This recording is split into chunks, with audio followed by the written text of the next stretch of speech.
Matagumpay na idinaos ang pamahalaang panlalawigan ng Nueva Ecija sa pamamagitan ng Provincial Tourism Office ang pagdiriwang ng National Arts Month sa All Capital Cabanatuan City na may temang ani ng sining, katotohanan at giting. Ang nasabing aktibidad ay isinagawa bilang pakikiisa sa pambansang pagkilala sa sining tuwing buwan ng Pebrero upang ipamala sa mga alagad ng sining ang yaman ng kultura at talento ng lalawigan. Sa pangunguna ni Binibining Mara San Pedro mula sa Tourism Office, binigyang diin ng suporta ni Governor Aurelio Oye Umali at Vice Governor Hill Raymond Lemon Umali sa paghubog ng kakayahan ng mga kabataan sa larangan ng pagpipinta at panitikan. Buong puso po kami nagpapasalamat sa ating mahal na Governor Aurelio Oye Matias Umali at Vice Governor Hill Raymond Kuya Lemon Umali sa kanilang buong pusong pagsuporta po sa ating aktibidad ngayong National Arts Month.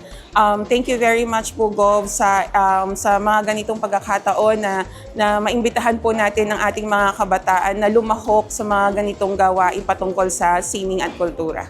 Pangunahing layunin ng programa na magbigay ng inspirasyon at dagdag na kaalaman sa mga kalahok sa pamamagitan ng mga art session, kung saan tinuruan sila sa pagpapaunlad ng kanilang mga likha at maibahagi ito sa kanilang mga paaralan at buong bansa. Naging katuwang sa nasabing okasyon ng mga tanyag na puno ng sining, kabilang sina Ginoong Elito Amang Pintor Circa, Ginoong Armando Heron at ang Master of Watercolor in the Philippines na si Ginoong Rafael Popoy QC.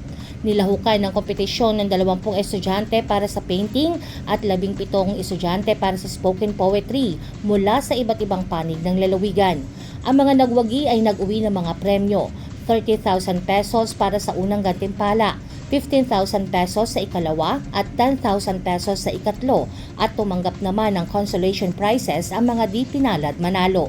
Sa spoken poetry, itinanghal na kampiyon si Josel Andre Siddi mula sa Nueva Ecija University of Science and Technology.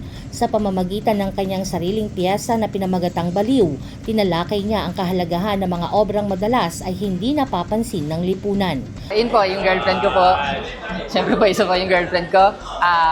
Yung mga coaches ko po, si Ma'am Andrea Adige, at si Ma'am Jenny Rose po. Sila po yung mga naging inspirasyon ko po. Kasama na rin po si Sir Espejo.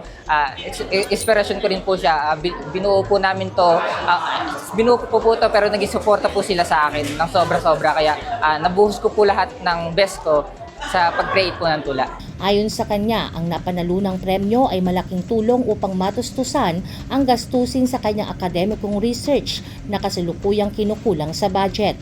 Sa painting contest, nakuha ni Yuri mula sa Bungabon National High School ang unang pwesto.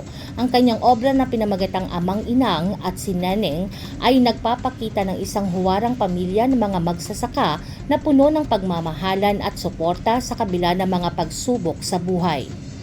Ito po yung naisipan kong i-painting para hindi lang po ako nagpe-painting dahil may tema. Magpe-painting po ako dahil gusto ko pong iparamdam yung nararamdaman ko po. And yung pangarap ko din po, sakaling mamatay man po ako or maging totoo po yung reincarnation, gusto ko po sanang maging anak po ng isang mabait na mga magsasaka na ang poproblemahin na lang is kung paano ka mamumuhay ng masaya. Kasama si Martin Manangkil, Jovelyn Astrero para sa Balitang Unang Sigaw.